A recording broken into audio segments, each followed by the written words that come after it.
if you're one of our haters who are out there watching. I want to warn people about hypnoporn.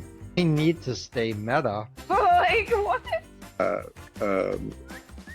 If Jim would shut up for a second. Oh, high fidelity. Okay, don't tell me to shut up. I'm not whining. I eat doggies.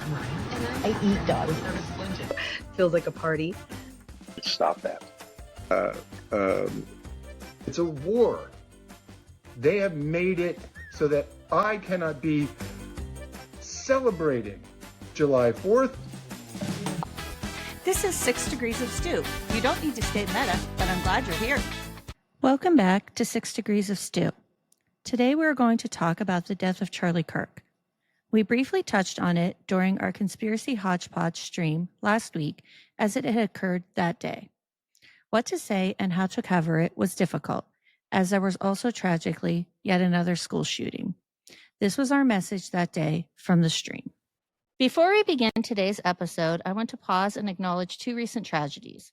In Colorado, an act of gun violence tore through Evergreen High School, leaving at least 3 students in critical condition, including the suspected shooter.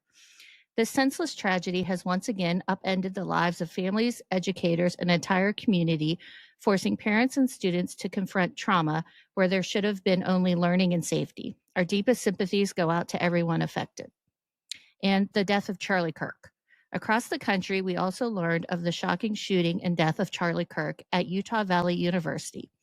Kirk, the 31-year-old founder of Turning Point USA, was gunned down during a campus event. The suspect remains at large as authorities continue their investigation. They did say, now I have an update, that they have a person of interest in custody. Condolences have poured in from political leaders and across the ideological spectrum, with many expressing their horror at another instance of public violence claiming a life. In light of these immense losses, let's hold space for grief. To all listening and to those most directly affected, our hearts are with you. If you're listening right now and feel overwhelmed, please know that support is available. You can call or text 988 to connect with the Suicide and Crisis Lifeline. Please take care of yourselves and lean on your loved ones. And I did post, there are resource links down there for my Patreon of the updates and resources for school shootings afterwards, just a bunch of stuff in both of those Patreon articles. And Steph, do you want to talk about any the Charlie Kirk incident or, you know? Yeah. I just want to say I never liked him. I never liked his opinions. I never liked his beliefs. I never liked his influence on society and culture. But what I like even less is someone deciding that they have the right to end someone else's life, especially in a public setting, because yes, he was apparently the only one targeted, but everybody who was there is now going to suffer it, and the rest of the country is going to suffer from it, because I was listening to that live Utah news channel that you sent me, and all I'm hearing, I'm hearing a combination of things, but I'm hearing that, people are cheering, and I'm also seeing that online. And then there are other people who are saying this isn't real. And sympathy has no political bounds. Sympathy has no ideological bounds. I can feel bad for a piece of shit of a human being who was senselessly murdered. Yes. There is no contradiction there. There is none. And like I said, I've seen people saying that it's fate, and that everyone who knows me knows that there is nothing that pisses me off more than I know that, because it takes you to a dangerous place, and especially now where people are saying, oh, because I don't like Trump, his assassination attempt was fake. Because I don't like Kirk, this had to have been fake. No, people you don't like can suffer Yes. the same damages as the people that you do like. And I appreciate you said Hassan Piker came out because he was set to debate Charlie Kirk, and he He came did. out with a statement. Biden made a statement. Um, I mean, I actually kind of got a little teary at this because this is whatever the political ideation of the shooter is, and I have my own thoughts. I'm not going to share them. Whatever their political ideation is, this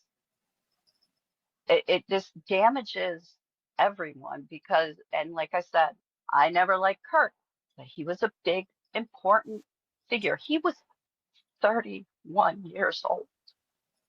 Well, and I think Think that people, about that. the community of it, like, he's a terrible, he was a terrible person, correct? Yes. Like everything, the hatred and everything, but he's still a human being. He had a wife, he had children, and, I was talking to you on top of all of that.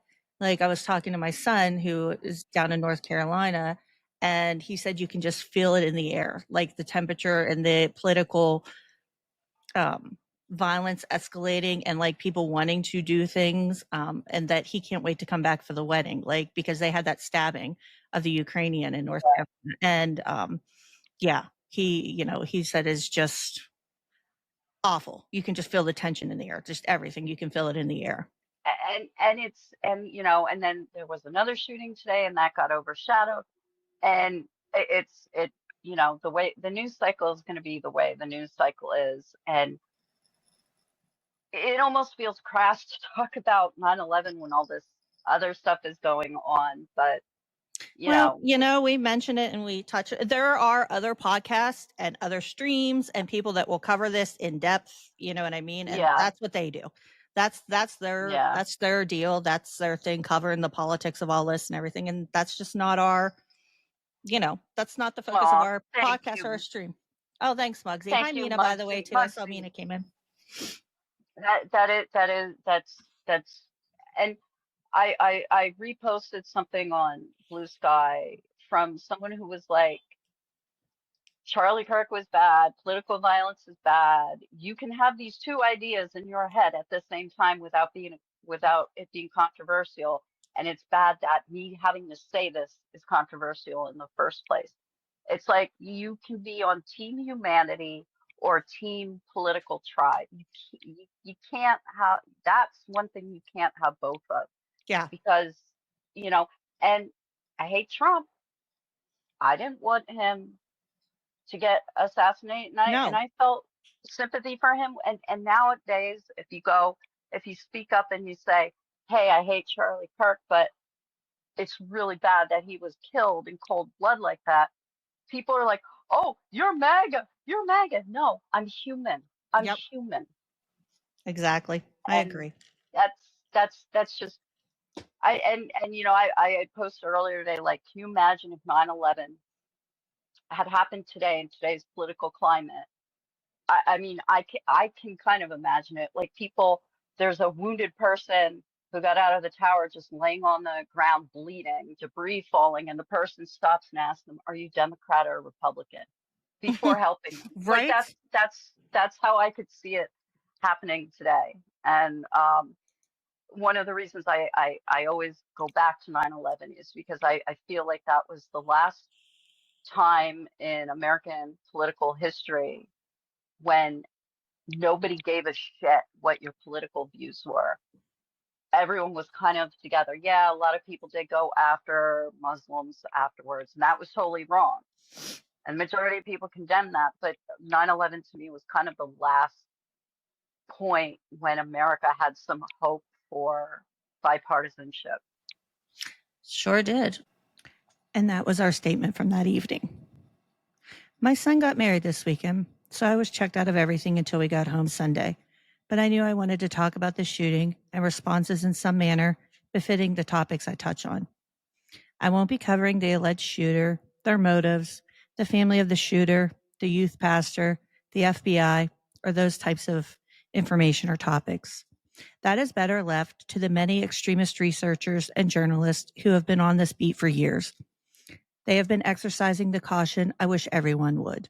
I'm encouraging my listeners to exercise that same caution in the information and sources you share.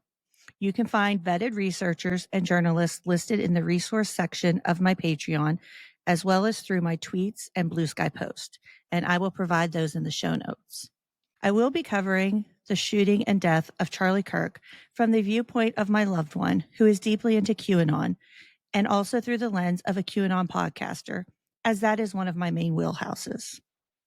When I had some time to decompress after the weekend of the wedding festivities, I went to check in on my loved one's Facebook page.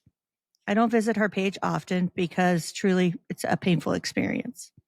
I do so once a month to make sure she is okay because she has few left who talk to her. It is heartbreaking to see what QAnon and the mainstreaming of it have done to her life. She is a shell of the person I once knew. How is she processing the death of Charlie Kirk? Well, she believes the world is a stage, so therefore, Kirk's death was fake. To quote her, "Your heartstrings needed to be pulled so some of the division can stop." And I pulled 4 of her tweets that I'm going to share here, and I blocked out the information just to show how she was processing the event. Here you can see she has a picture of the shooter. This is a picture, I believe, that comes from his Facebook. A lot of people dug into and went to his mother's Facebook and relatives' Facebooks and grabbed snapshots of the shooter. And she has above it, weird thing to say, Robinson posting with Goat Island wallpaper from New Zealand. Valhalla is also there. There is a spot down near Ley on New Zealand's North Shore. The Danish Society runs a retreat straight up named Valhalla. It's this big wooden house on 18 acres overlooking the Goat Island Marine Reserve. No crowds, just waves crashing and paths for walking. Not a fancy resort chain, more like a members-only escape with fireplaces and sea views. Weird how that lines up with the shooter's wallpaper thing. I'm not real sure why she's making all these links, and a lot of times the things that she does when she posts for QAnon do not make sense to me. But this is obviously leading to her belief with the links from FBI Director Patel saying, goodbye to Charlie Kirk and see you in Valhalla.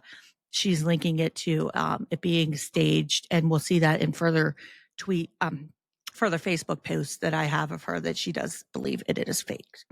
And I'm going to pull up her next one here. Here we have, and this will tie into the last one I just discussed. She has the quote from FBI Director Kash Patel.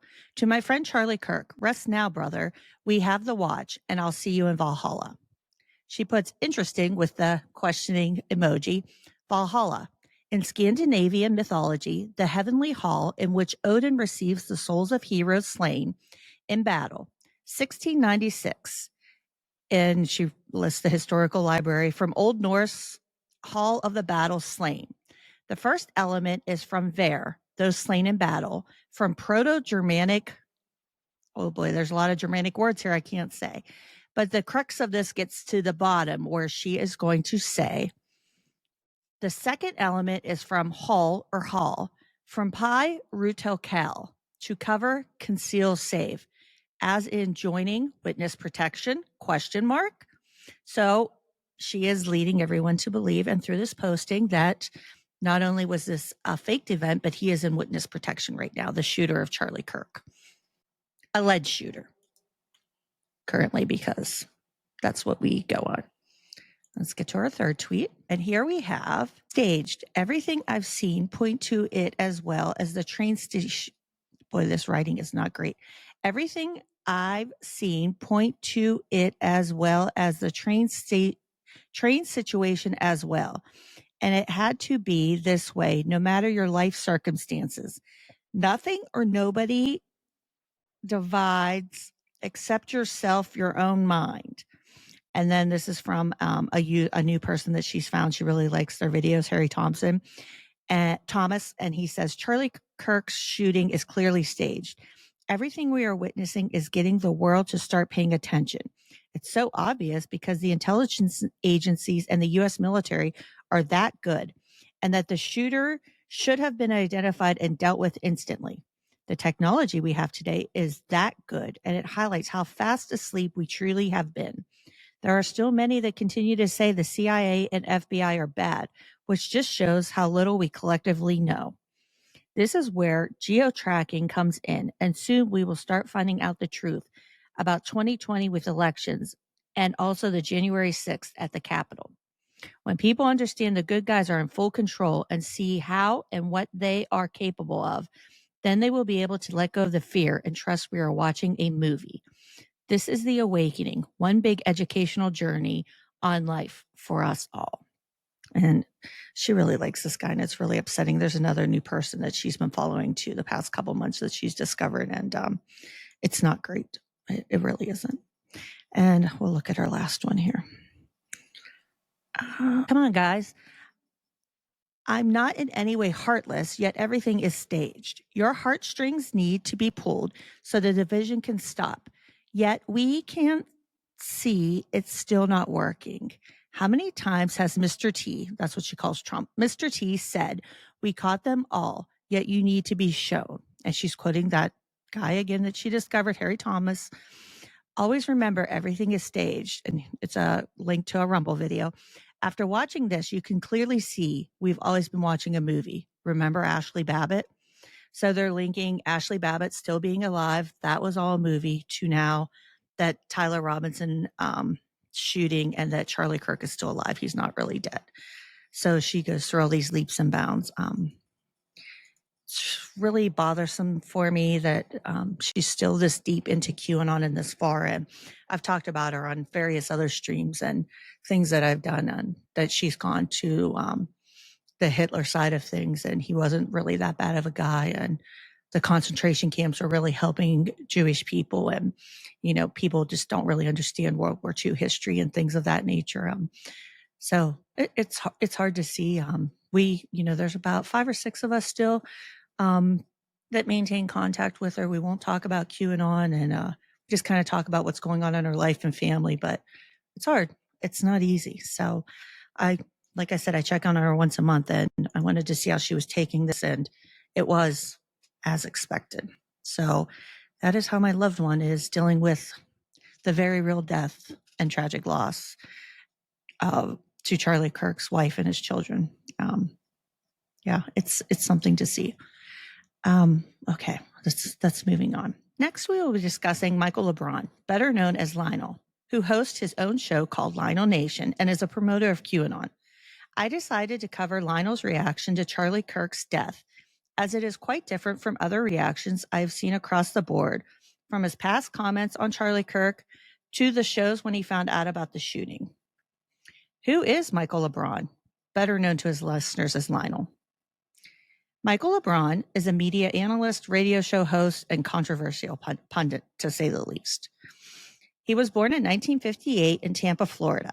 He attended Jesuit High School, graduated magna cum laude from the University of South Florida. He obtained a Juris Doctor degree from Stetson University College of Law. He's licensed to practice law in Florida, New York, New Jersey, and before the U.S. Supreme Court. LeBron initially worked as a prosecutor and criminal defense lawyer. Lionel started his media career appearing as a caller on local Tampa radio before securing his own programs on WFLA 97 AM and later on New York's WABC. He hosted the court TV law show Snap Judgment in the late 1990s and gained national attention as a legal analyst during the Clinton impeachment.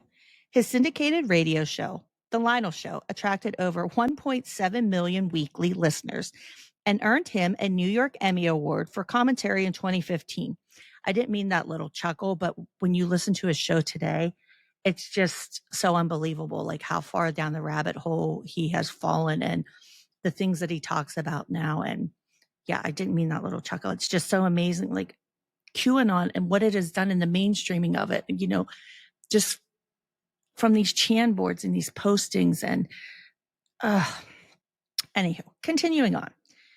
He also hosted a show on Air America Radio and has appeared as a pundit on RT and Netflix's House of Cards. He had a guest appearance on there. A multi-talented entertainer, Lionel is a stand-up comedian and bluegrass musician and authored the book, Everyone's Crazy Except You and Me, and I'm Not So Sure About You. That was from 2008. He was originally known for liberal commentary. Lionel's political stance shifted toward the far right following his Air America tenure. He became a prominent promoter of the QAnon conspiracy theory and aligned himself with Alex Jones' InfoWars network. His advocacy of QAnon gained national attention when he visited the Oval Office and met President Trump in 2018. Lionel's promotion of conspiracy theories has led to polarized public and media responses, cementing his status as a controversial figure in American media, to say the least. About Lionel's show, it's been a while since I have listened to it, and I checked in on it when I got home from my son's wedding this weekend to see how he was covering the Charlie Kirk shooting, and it's interesting to say the least. It's very bombastic, but his show leans heavily into conspiracy theories, anti-mainstream media sentiment, and skepticism towards any official narratives. He covers topics like the Epstein case, Bill Gates, Donald Trump, Ghislaine Maxwell, American political scandals, the deep state, media biases. He often criticizes coverage of criminal justice or racial issues, and globalism. Lionel consistently frames elites as manipulating public life through alleged cover-ups and features discussions of mainstream news censorship and distorting the truth. He's very antagonistic towards liberal and progressive stances, anything surrounding race, gender, political correctness, and quote-unquote woke movements. His episodes are very rapid-fire, hyperbolic, like I said. He usually will start out with a current event or a headline, and then he just follows it with his social commentary, which can be satirical nation. He'll be like, oh, yeah. And he said a lot of snark, a lot of exaggeration for his flair. The flow of the show is often he'll criticize an individual. He'll throw in some conspiracy theories, air his grievances about societal decay. It feels very much like a tabloid show running out of someone's kitchen as they drink a cup of coffee, ranting and shaking their fists at the sky as he tells the real truth, the only truth, his truth. That would be my best description of Lionel and his content in a nutshell. That is Lionel. Lionel, like some others that we've been seeing, and there's a great Wired article about this that I'll post from David Gilbert about extremists using this as a recruiting tool and not ever really liking Charlie Kirk per se. And I've seen some other coverage of this as well. Lionel did not care much for Charlie Kirk at all.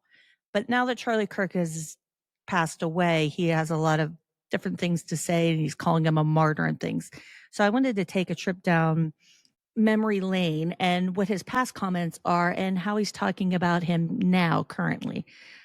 Because that's what a lot of people on the right and far right are doing now. They didn't like Charlie Kirk in life and talked a lot of smack, essentially. And now it's the lionizing and demonizing the left or liberals or progressives. And they didn't care for Charlie Kirk either. But he's a useful tool right now to push whatever agendas they have, to profit from this, to take out their grievances, to push for legislation, to push for, really anything that they have wanted. This is the perfect thing. And Lionel is no different than anyone else. So with that, let's proceed. Okay, this is Lionel from 6/10/2023. Again, Charlie Kirk, Jack Posobiec, whatever his name is, Josh Hawley, Lauren Boebert, Matt Gaetz, creepy Matt Gaetz. This is, you know what this is? I hate to tell you. Were you ever in high school? We didn't have this because, lucky for me, we had a very hip school class, a student body where we had it was all male boys, whatever, and we didn't have any cool people. But did you ever have people in your high school that thought they were cool? The students, or the cheerleaders, or the certain members of this club or that club, and you could tell they always ended up being the biggest losers in life. But you always tell they were so cool. They thought the school was for them. They thought that you, in your studies, you were just kind of like an extra. in the movie about them. Did you ever know these people? Did you ever meet these people? Did you ever see these people? These are the people who thought that somehow they ran the show. That's this group here. That's this group of people who represent I don't know what, but this isn't the Republican Party that I want to have anything to do with. That is not the Republican Party that Lionel wanted to be part of in 2023. He wanted nothing to do with Charlie Kirk or any of those other people that were involved in it. That is the first example of him saying, nah, forget it, Charlie Kirk. I want nothing to do with you. You do not represent me or the Republican Party. Let's see how else he felt about Charlie. He has a lot about Charlie Kirk. And let me say again, once again, Steph and I always promote this, but fightfudgy.org, and it'll be in the show notes, searchable database. If you use it, please buy him a coffee because he does this of his own. You know, it's his own project that he has done. It's a searchable database of a lot of different shows. It is amazing that you can find this content and just search through for what you're looking for. But it was easy for me to create this episode because of this searchable database. And I thank you, Fudgy. You're amazing for doing this. Okay, here we go. This is from 12/29/2024. Do I have to remind Charlie Kirk, that little punk, what this is about? Do I have to remind? Do you understand what's going on? What, seriously, do I have to remind? Do you see this? Why am I reminding people of this? What is going on? What do you think this is? It's a game. It's a power play. It's not always trying to keep the little children happy. Who was it? Bannon referred to Elon as a child or a toddler? Oh, for the love of God. You've got to be kidding me. Let me stop before I hyperventilate. You listen to this. Listen to this. New reports reveal that the average person has 8,000. And you can see there, he called him a little punk. Not very fond of Charlie Kirk, as I have said. Maybe it gets better. Let's see. This is from 7/8/2024. Charlie Kirk represents Charlie Kirk. Don't let anybody kid you. Don't let anybody kid you. Charlie Kirk is about Charlie Kirk. Okay? You got that? Good. Now, this is critical. But in order to be Charlie Kirk, he's got to be right. See, you just don't do this. Have you noticed how people like Dinesh D'Souza is like not really on the, he's a good guy, but he's not really on the, it's like something, I don't know what happened. He's not really playing. He's not up there. Candace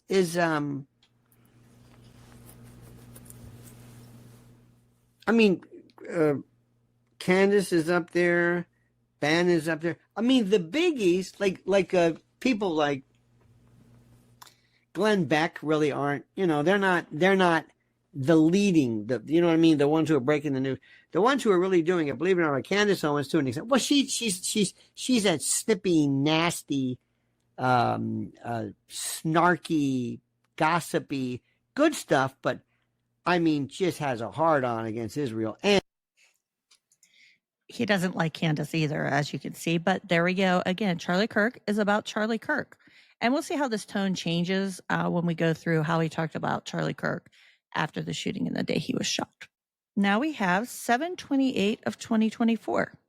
I don't like Charlie Kirk. Whoa. I don't like these people.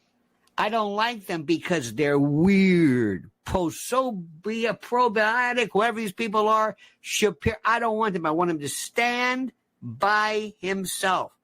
These people are weird because what they're trying to do is they're trying to figure they're jockeying for position. Who is going to be in charge of the new right? There's always been these people in the Republican Party. Remember, it was Jerry Falwell at one point. Is it the moral majority? Is it this? Is it that?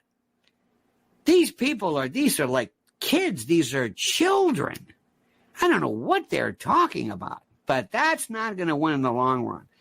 If you listen to me, I've got to tone down this. I want the Republican Party, if it's going to survive, not to scare people, And what you've got is the Charlie Kirk who says, I don't give a damn about the Republican Party. I'm talking about Charlie Kirk. I want Turning Point. I want my numbers to go up. I'm going to say whatever I have to do. And if I got to quote the Bible or scare the hell out of non-believers, I don't care. I don't care what this is about. It's like Ben Shapiro. Ben Shapiro said, I know my marching orders. I know who controls me. I don't give a damn whether it helps Trump or anybody else. And you can hear again, he really did not care for Charlie Kirk or the way he presented himself. He was looking out for Lionel. It was about Trump. He didn't want these other people all around trying to shore it up, or I would take it to be grifting off of Trump or having their star rise beside him. Here we have 12/29/2024. I tried to pick the most interesting ones because he really talks about Charlie Kirk a lot. I couldn't believe how much he did. Who is Charlie Kirk? I pick anybody for that matter. I'm going to say this for the millionth time.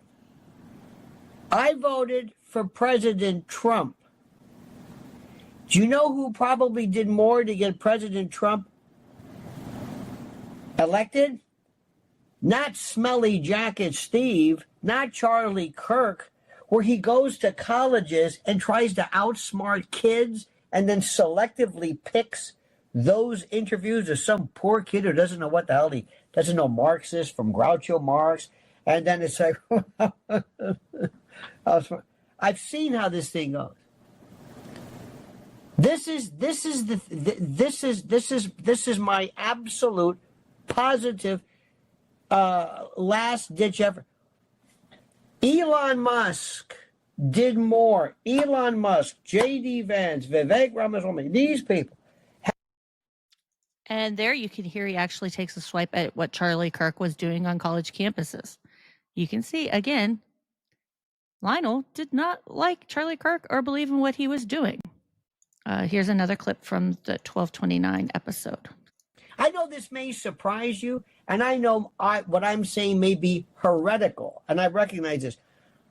I've never listened to I've never heard any like, wow. I don't understand. It's like the Jordan Peterson thing. Are we so bereft of anything, of leadership? Or He really did not like Charlie. Okay, moving on. Keep thinking of that picture of Don Jr. and Charlie Kirk. It looked like two guys off the short bus. You know what I mean? But there he goes for the low blow and some ableism there, which is gross. But he's even taken a swipe at the president's son and Charlie Kirk in one fell swoop. Charlie Kirk just stabbed President Trump in the back. It's that simple. And conservatives everywhere should be very upset about this. This is from 8/10/2025. In fact, spitting mad. Because the Turning Point USA poster boy, once a darling of the MAGA faithful, decided to cozy up to none other than Gavin Newsom, California's slick-haired radical left rat bastard. Where, on the governor's shiny new podcast, this is Gavin Newsom. How about that? What was Kirk thinking? Trading his red hat cred for a seat at the table with a guy who spent years trashing our President Trump, turning the Golden State into a crime-infested, tax-choked wasteland, and locking down his citizens like it's a communist dystopia. Yeah, that guy. That's who he's talking to. This isn't just a misstep. It's a betrayal. A betrayal of everything that Trump stands for. And Kirk's got some serious splaining to do, Lucy. He's got some splaining to do before the MAGA base sends him packing. Now listen, let's get one thing straight. You can hear again, he was very upset at Charlie Kirk there, and I'll let it place a little bit longer here. He's going to go into Charlie Kirk a little bit more in this episode here. Gavin Newsom is the enemy. He's the enemy. This isn't hyperbole, it's fact. He's the guy who sneered at Trump's America First agenda while letting illegals flood his sanctuary state. This is the guy who shut down churches during COVID. But but kept his precious wineries open. Isn't that interesting? That's what we're talking about here. He's a slimy, power-hungry elitist who'd sell his mother for a shot at the White House. And now he's got Charlie Kirk, of all people, playing nice on his podcast. Kirk didn't just give Newsom a platform. He gave him legitimacy. The same Newsom who called Trump voters deplorable, who pushed every anti-gun, pro-abortion, climate-crazy policy down California's throat, now gets to pretend he's some reasonable let's talk moderate because Charlie Kirk handed him the mic. Let me explain something to you. This is disgusting. And what's worse, Kirk didn't even bring the fight. You think a guy who's built his brand on owning libs would at least throw a few punches? Or no? He sat there like a lapdog, letting Newsom just ramble on about fairness and trans athletes and nodding along like it's some coffee chat. And you can hear once again in his tone and snarkiness, which is the style of his show, that he was very upset about this podcast, which I think it was equally on the left and right. But he was upset and he said Charlie built his brand off of debates and he just let Newsom steamroll him. He didn't bring any fight to it. That's what his brand was. What was he doing? What was he thinking? We're nearing the end of the clips here. Here we go. This is from 810, where he calls him a phony. Watch Charlie Kirk. Phony. Charlie Kirk, Ben Shapiro. Oh, the biggest crash and burn, Candace Owens. Watch what happens. I just put that in there because he's calling him a phony clear up till, we're into August now. So we're getting closer to the death of Charlie Kirk. And here we have, this is from 810 as well. You see, the Charlie Kirks of the world are scared shitless because they don't offer anything. They play it safe. No hits, no runs, no errors. A guy who I think is out there too, and I don't know why he's been kind of played down, is Dinesh D'Souza. Check out Dinesh. He still is more of the real thing. Watch him. I don't know how this thing goes, like who's in and who's out. But this Charlie Kirk, if you can't see the phony of that, I can't help you. I can't help you. Popular, yeah. Phony like you can't believe. As the day is long. Remember, you don't get to be that big. Look who pays. You know who pays them. Come on. Stop it. Now, the system knows that as long as it's rebels, air quotes for you, as long as it's rebels, stay within the sandbox, within the rules, stay within his lane, they pose no existential danger. In fact, they're actually useful in a utilitarian point of view because they actually serve as pressure valves for populist anger, channeling it or directing it into commentary and outrage that never translates into actual structural change. Name one thing that Tucker's ever said where you said, what? Ain't going to happen. Nick Fuentes, now he's got to remember, he can burn out very, very quickly. He's got to tone this thing down. Believe me, I've got a lot of stylistic not complaints, but some suggestions for him, but he's not listening to me. Yeah, this guy isn't a great guy. As you can just hear, like he's got stylistic complaints, not complaints, but suggestions for Nick Fuentes. Like the Lionel Nation, yeah, not only is it QAnon, but he supports some bad individuals.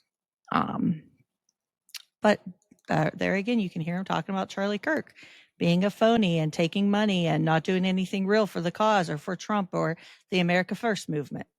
And here we go, where he talks about Charlie Kirk trying to outsmart some 20-year-olds on a college campus, and it's not that great. Charlie Kirk has realized, I am so boring. Charlie Kirk goes to a college and tries to outsmart some 20-year-old and then plays back for you these edited pieces, and you're supposed to say, this is great. Charlie's scared out of his mind. Charlie's boring compared to this. Charlie Kirk is a drip compared to this. I'm sorry to tell you, but it's a God's honest truth. He's as dull can be. So he doesn't know what to do. It's like, wait a minute, I'm supposed to be. And CPAC?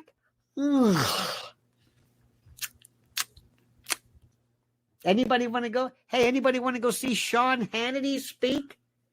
You want to hear Mike Huckabee? What? Anybody interested in Mark Levin? Good guy, but oh my God. And you know who's so boring right now? Tucker. This guy has a lot of opinions on a lot of people, Lionel, but we're focusing for the moment on not Nick Fuentes. Gosh, I have him on my brain now that he just talked about him, on Charlie Kirk and what he thought about him in the past. Now that we've heard how Lionel talked about Charlie Kirk in the past, clear up until August, and how he was speaking about Charlie Kirk, we're going to hear how the flip-flop happens, much like we've heard from others in the right and the far right speak about Charlie Kirk in present day, now that he's passed.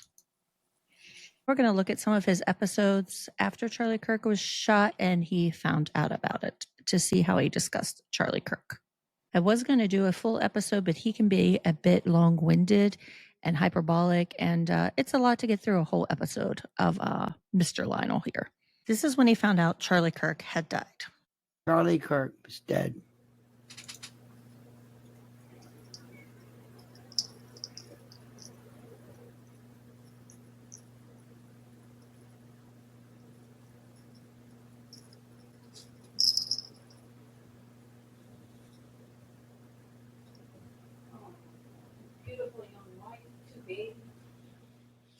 A wife, 2 babies. Yep, I'm looking at this.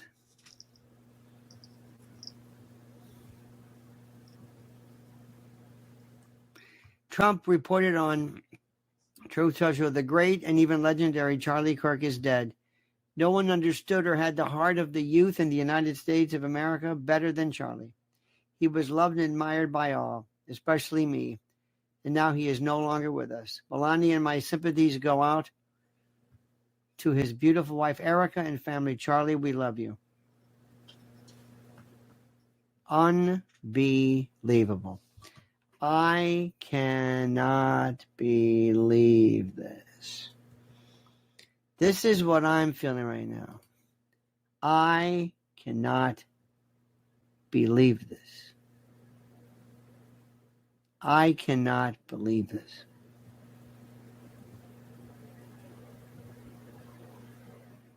I cannot. Is there any way that we can, I guess not really. Yeah. We have. No.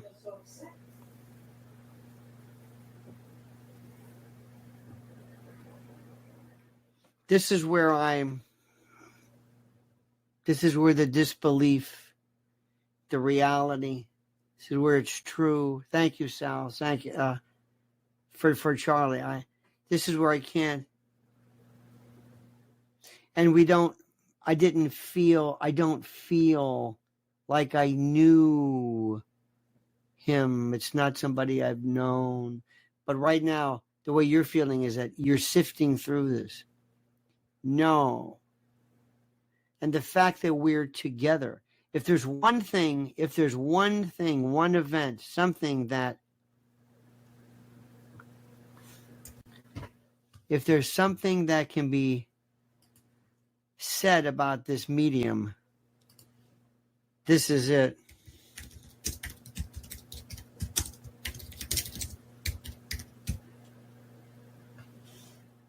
This is beyond.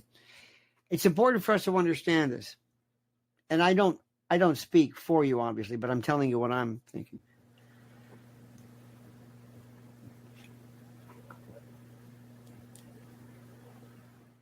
Whenever you see people sometimes in the worst of circumstances,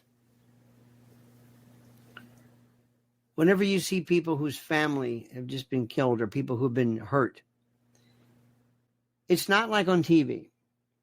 Nothing is like on TV. If anybody knows anything about the suspect, let me know, because let me tell you what they're going to do. Watch what happens.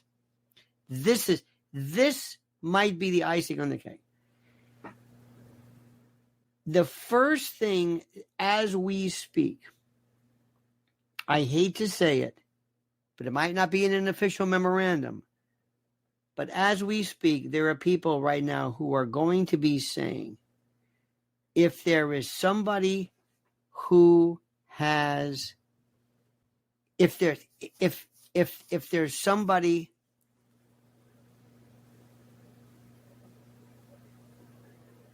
how do I say this? If anybody has information that this assailant, the perp, was binary, non-binary, whatever it is, they are preparing the angle now. Not just like any other.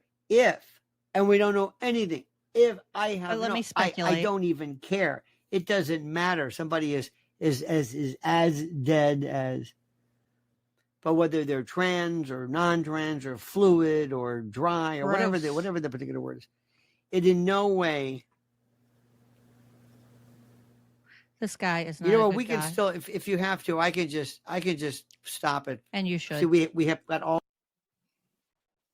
And he continues on in this broadcast, but we're going to look at another, how he talks about Charlie. But that was his immediate reaction. And he went to, if it's transgender, binary, non-binary, fluid, and, did some anti-LGBTQIA plus language per what always happens. Candace Owens was Charlie Kirk's best friend. Okay. She's also clawing, because she's abandoning that Brigitte Macron because they're going to bury her with that lawsuit. Everybody was Charlie's best friend. Hello, everybody. I was a best friend. I'm crying. You got Megyn Kelly. She's crying. You got Glenn Beck. He's crying. And then they're praying and they're crying. And he was on my show. Charlie Kirk was everybody's best friend. J.D. Vance, this and that. Everybody's best friend. Charlie Kirk. And I kind of believe it. Charlie Kirk was so smart. It's not even funny. But you see what we're doing? We're getting off this. We're like this. And Erica, by the way, Erica Kirk is saying, would somebody look over here from us? You're missing the point. This is why they think we're crazy. This is why they think we're crazy. We're arguing stuff that has nothing to do with anything. We've got midterms coming up. We are looking at one of the most important nodal points in American history, American political history. Let me tell you some things that have happened. Number one, Rush Limbaugh, explosive. Two, Donald Trump, MAGA, explosive. Rush Limbaugh, nobody's ever seen anything like that. And where politics and entertainment meet. Maybe Father Coughlin before, maybe. Nothing like that. Nothing. It was unbelievable. There is not one. Rush Limbaugh. Who else? Nobody. I mentioned this last night. Mrs. Ellen and I went to a party. If I showed you pictures of this, you wouldn't believe. I've never seen anything like it. But we're talking to people. And for some reason, when Mrs. Ellen and I go to a party, everybody says, I want to ask you, what do you think about this? Because they know we're kind of sort of in the biz. One fellow came to me, a friend of mine, in fact, through the party.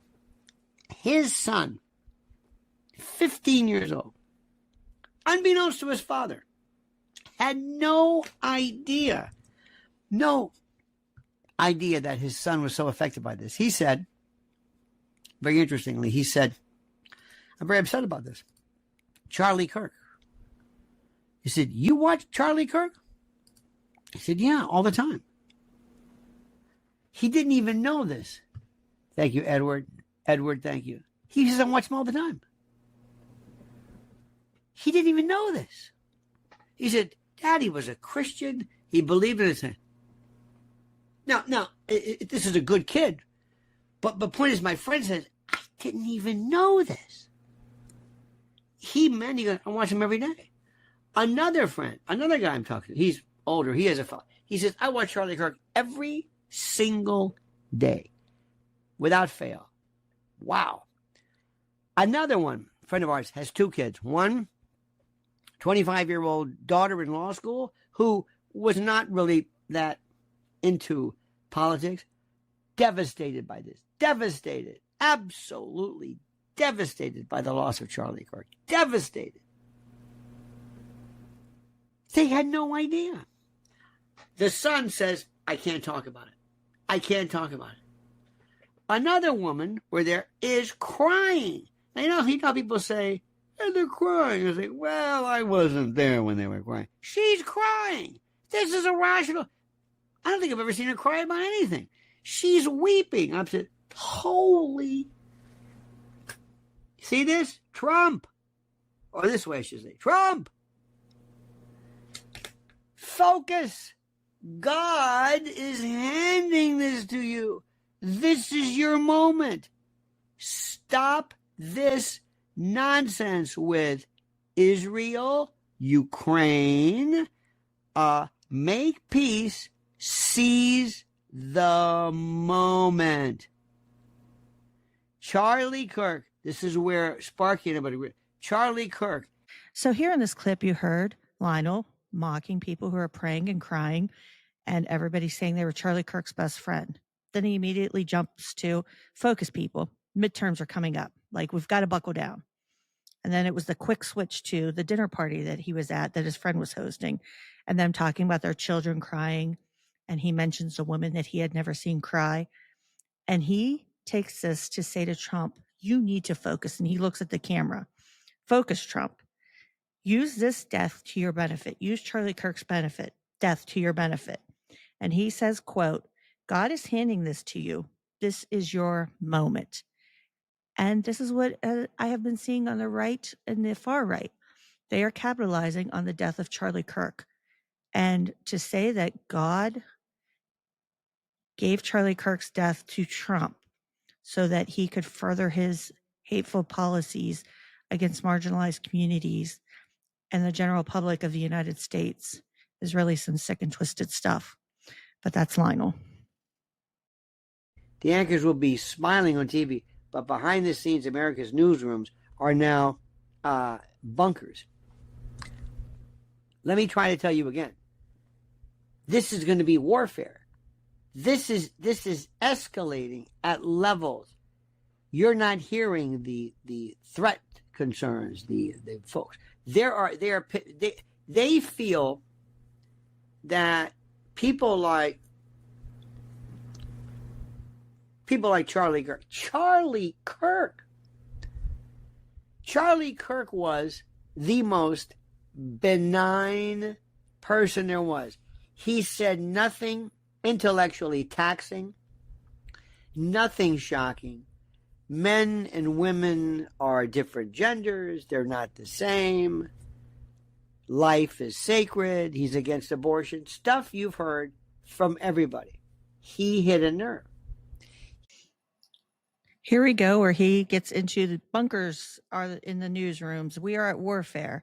And Charlie, he was a benign person. He didn't say anything shocking or incendiary. He was basically a cool dude. He just, hit some nerves. I pulled up a Guardian article. It's called Charlie Kirk in His Own Words, Prowling Blacks and the Great Replacement Strategy.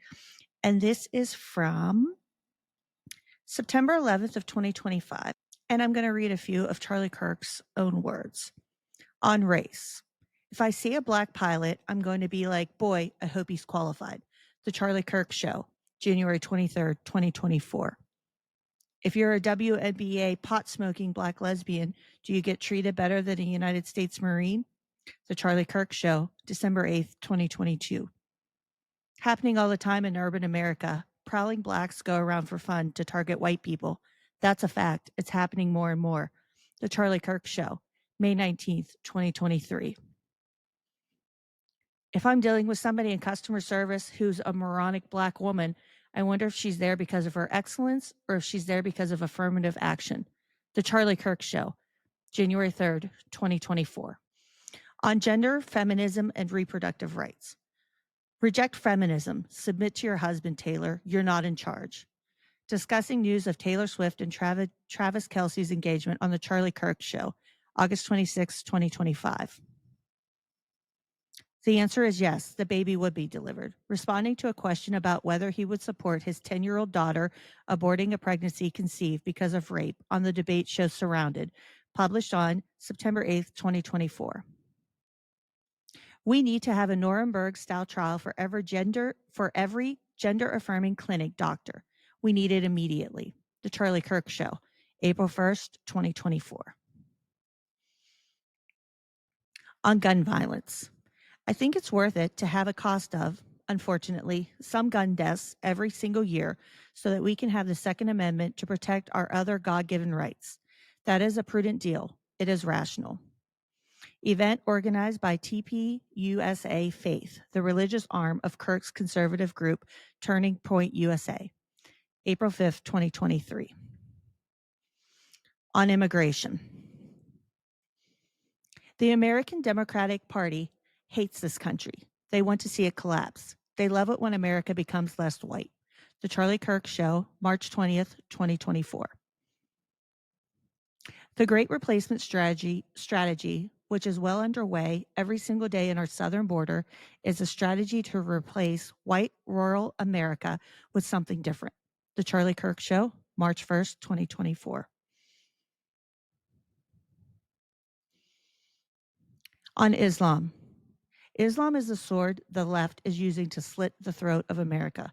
Charlie Kirk social media post, September 8th of 2025.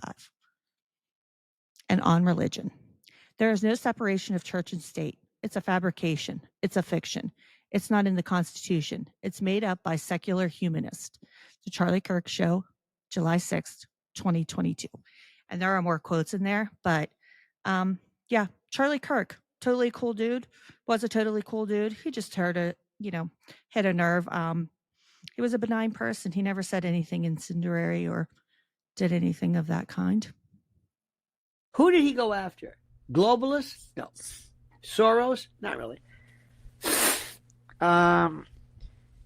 UK, NATO, death? No. Warmongers? No. No. Who? Who did he go after? Who? This group of people. Basically, these lunatics. He loved to go and bring them on, where young people came forward. He went into mental hospitals all over the place. He went to mental hospitals all over the place. Every place. College was nothing but mental. And he basically sat there and said, you come up. And what did he do? He did this. What do you think? What do you think? Tell me. What do you think about this? What's your take on this thing? What is your take? Tell me what's your take. What do you think is going to happen? He did this. Now, what a friend of ours said, you don't understand something. For the longest time, we have been wanting to say stuff, but we can't. We've been told that we can't speak. We were told that we can't speak about COVID, or we can't talk about whatever it is, right? Okay, fine. We were told this. Okay, fine. And we were told, this is the most important. We were told specifically, very, very importantly, we were told. Now, what they're saying is, so I say, so what do you want us to do? You're missing the point. We can't do this. You can say this, but you can't go to places anymore. Can't go to school. No. God. Anybody disagree with that? Anybody disagree? Anybody want to lead? Anybody want to be there with Charlie next time, or the next, or Ben Shapiro? Anybody want to do that? Anybody want to do that? Anybody want to do that?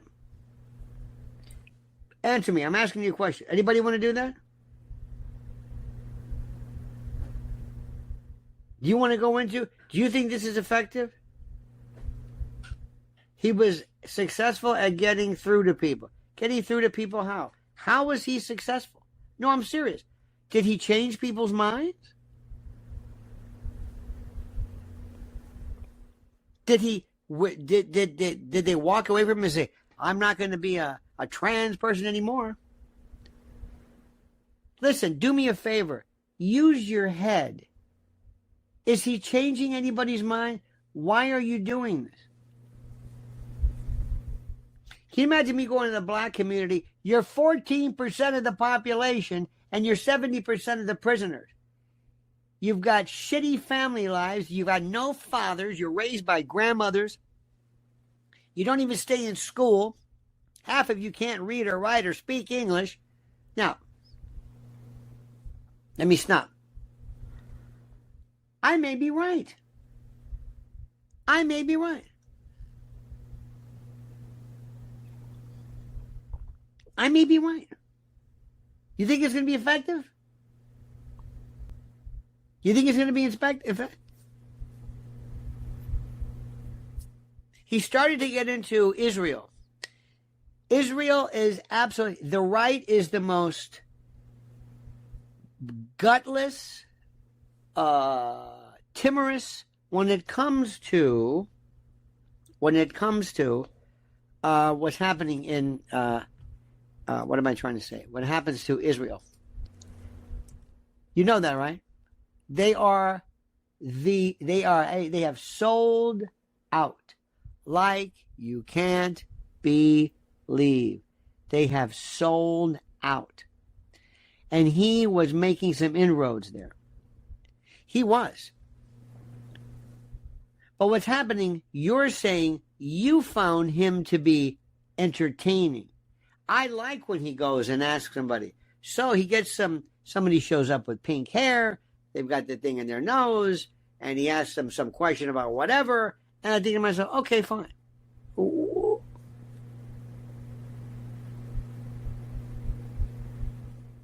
What are we doing here? What? Janine says, Tyler thought it was effective. Did Tyler think it was effective? Did Tyler think it was effective? Did Tyler think the message was effective? That it changed people's minds? Rachel Burns says, in 2020, male voters aged 18 to 23 voted blue by 23 points. In 2024, that same demo voted red by 44 points. Because of Charlie? Perhaps, largely so. No. It could help. President Trump and the horror of Joe Biden and the horror of Kamala Harris. I'm not taking anything away from him. Good for him. Scott Pressler goes out and gets people to vote. He actually registers votes. I am the most, okay? Please do not think that I'm saying he wasn't effective. Please. Of course he was. How effective? I don't know. Was Fox News effective? Yes. Was Mark Levin effective? Yes. How much? I don't know. I don't know. I can't tell. This clip shows here how he still showing some disdain for Charlie Kirk, even though he's been celebrating him a bit. Charlie Kirk didn't go after the globalists. He didn't go after Soros. He didn't go after NATO. Israel, he was starting to get there, but all he did was debate college kids, those lunatics in the mental hospitals, which is pretty rich coming from a guy who's as well educated as he is and can argue in several states as a lawyer and in front of the Supreme Court. But yeah, colleges, mental hospitals. And he takes all those little slices at Charlie and starts going into, well, how effective was he? Did he change any minds with those debates? But was he really like my boy Scott Pressler? And he loves Scott. He talks about Scott a lot. And I'll be curious when I search the Fight Fauci database to see how much Scott is actually mentioned, because he sees Scott as doing on the ground real action. He's getting people registered to vote. He's out there in Pennsylvania and New Jersey doing on the ground real work, where he sees Charlie more so as just a blowhard, being bombastic, just debating college kids and making these clips that are edited. And is that really changing minds? Did that really get people to vote for Trump? I don't think he really sees Charlie Kirk as having affected that much of the MAGA movement or votes for Trump or swaying people. And I think that clip displays that. And then the next small clip, we're going to hear him talk about Scott briefly. Again, he really loves Scott Pressler and believes that he was instrumental in Trump's win and getting people registered to vote. You know, and I know. But we're talking about Charlie Kirk. This guy could have been, senator, president, something. You know who else reminds me like that? Is, who is our friend in Jersey? The young man? Scott Pressler. Scott Pressler. Do something. See if some of the jadrules can understand this, okay? Charlie Kirk was a hero. Charlie Kirk was a martyr. Charlie Kirk was assassinated because of his speech. Charlie Kirk, in many respects, one could say, was a saint. He gave his life for what he believed in. Charlie Kirk was a hero. Okay? Someone says, look at this. Killing someone over ideologies is akin to terrorism. I would suggest it is terrorism. Because the idea of terrorism is what? Terrorism says, I want to shock you into affecting the way you act. So Charlie Kirk is over here. Number one. You got that? You got that? Hero. Any questions? Anybody have a hard time with that? Anybody? Going on there. Scott Pressler is a hero. Scott Pressler wants to sign people up. He's in Pennsylvania. Young man. I don't know how old he is, but he's young. He's terrific. He's brave. He's there. Charlie Kirk went above and beyond. He was hardworking. Turning point. I didn't agree with everything he said. A lot of what he wants to say. At all. That's not my thing. But it doesn't matter what I believe in. Same thing goes for Candace Owens. Same thing goes for Nick Fuentes. Same thing goes for Laura Loomer. Some things they say are 100% correct. So, but I say, fine. Let these people speak. If Michael Moore, if Joy Behar, if Robert De Niro, if Greta Thunberg, if anybody, Rob Reiner, Jane Fonda, whoever your favorite was, if they wanted to show up and they wanted to say these things, I say, let them say. I'm not going to go, but let you say whatever they want. Don't shoot them. Say what they want. I think we all know that. I don't need to be lectured about the hate. Lionel has been all over the place. Now we're to Charlie is a hero, a martyr, a saint. He gave his life for what he believed in. He's a hero. Do you got that? But he also has to consistently bring up his boy, Scott Pressler. He signs people up. He does the groundwork. He's a hero, and don't anybody forget that. And he also talks about letting other people speak. He doesn't care. You have free speech. Go ahead, speak. I don't care if it's Joy Behar and all these other people that he lists. But at the end, he stops it with, don't lecture him about hate. And that's because he does know. Deep down, I think Lionel knows that Charlie Kirk spreads hate. He himself spreads hate. And he'll try to couch it and say these different things. And he still supports this cause or that cause as long as people don't touch, do this to children or whatever to children, when he talks about transgendered people and things like that. Some clips in different podcasts I've listened to of his episodes. But he knows that there's hatred in that ideology and in the MAGA movement. He's very well aware of it. And he knows that people are going to want to bring up Charlie Kirk's fascist and hateful ideology and the right and the MAGA movement. And that's why he says, don't lecture me about hate. He's very well aware of what that movement brings and the hate that is involved in it and what's happening in our country currently. Is it fair to compare this to the MLK assassination? Sure. You know how long it took them to find James Earl Ray? Like 2 months later. Charlie Kirk statue should replace Floyd's. Well, let me tell you what's going to happen. I appreciate that. Yes, that would be, but that's not going to happen. That is not going to happen. Good day, Raul. That is not going to happen. That's not going to happen ever, because they hate Charlie Kirk. Don't kid yourself. Don't kid yourself. These people were laughing and clapping and mocking the moment of death. This is a psychopathic scrum. This is what happens when people go out.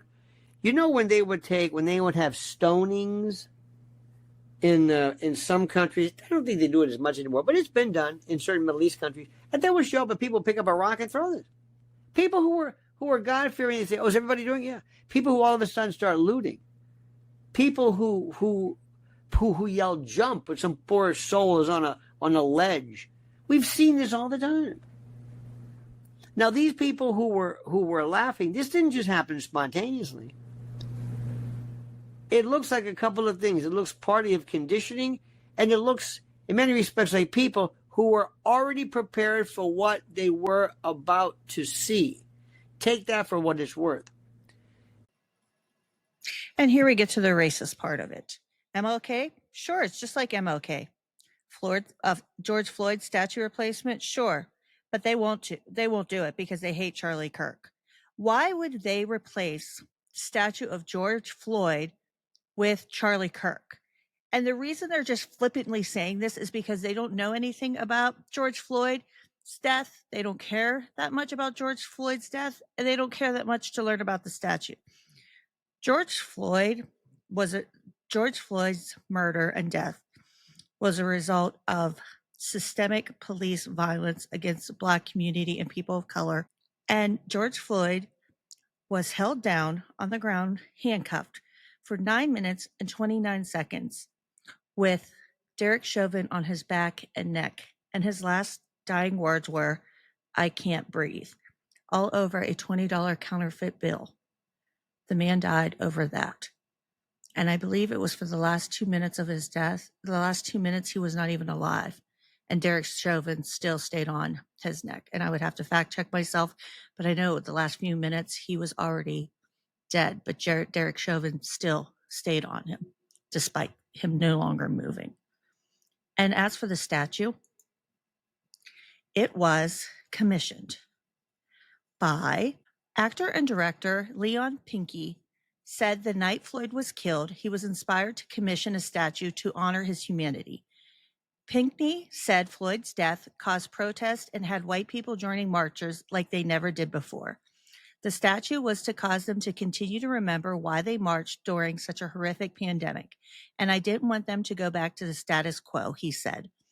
Pinckney said when he called Watts, the artist knew he wanted a statue of George Floyd before he even had to ask. And the statue is George Floyd sitting, and it's a bench statue that you can sit on. And it weighs 700 pounds, and he's sitting relaxed on a bench. And Watts said that the statue the world needed a peaceful George. And it was briefly displayed at the Face and Firehouse Theater in Harlem, New York. And then it was donated to the city of Newark and installed on Juneteenth of 2021. And it's to remain there at its present location for at least 1 year. Days after the installation, on the night of June 24th, the sculpture was vandalized.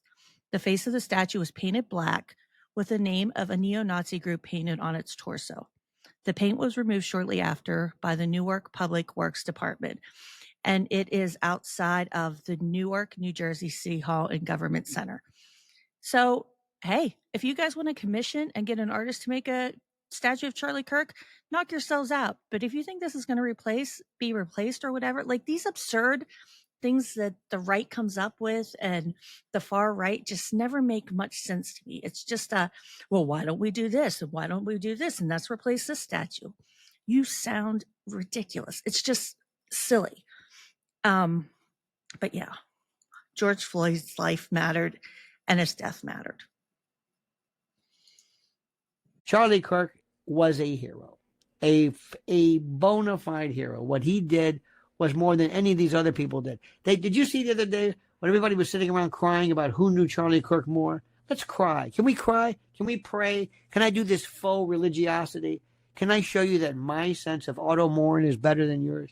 Can we? Everything is performative. What can I really say about that one except who's really performative? I mean, Lionel's there making fun of people crying and, putting on the show, which, yeah, there were maybe a lot of performative people, and performances going on. I know Alex Jones was way over the top. I saw some of his, but Lionel's doing a lot of performing himself with his antics. So, yeah. Look in the mirror there, Lionel. Charlie Kirk is now bigger, badder than anything ever imagined. So what I tell my friends now is, and this is what you should say, Charlie may have spewed hate. Charlie Kirk never espoused hate in his life. When you talk about people, if you say, we have a big drug problem, do you hate the drug addict?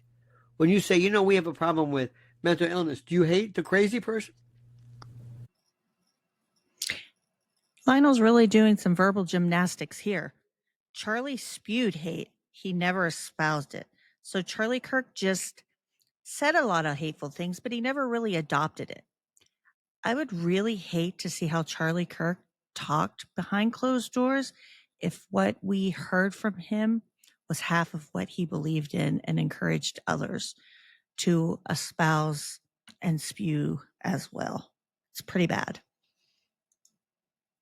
Haters should have cut Charlie Kirk slack. Since at 31, his views were still evolving. No, I think Charlie Kirk knew exactly what he was saying. Charlie Kirk had this idea. Let me tell you something. Charlie Kirk was murdered because of his ideas, not because they were wrong, because somebody didn't like him, which you only catch flack when you're over the target. Charlie Kirk was a voice for people who didn't have. Yeah, this will not be gone. Oh, this is gone. Where have you been? We don't hang on to anything. We're not even talking about Trump's. Remember, fight. Remember Butler, Pennsylvania? We haven't even gotten it. There's no investigation about that. Nothing. You see what that is? This is somebody who's confusing it. Somebody who doesn't understand. Because I don't talk like this in dictation form. Charlie Kirk was great. Nobody's questioned it. You see this? You must be attacking me because I don't understand it. And when I don't understand something, I will lash out. You have your thing? Okay. I will lash out. I will lash out at you. Today's the third day. Yep. It's funny you say that.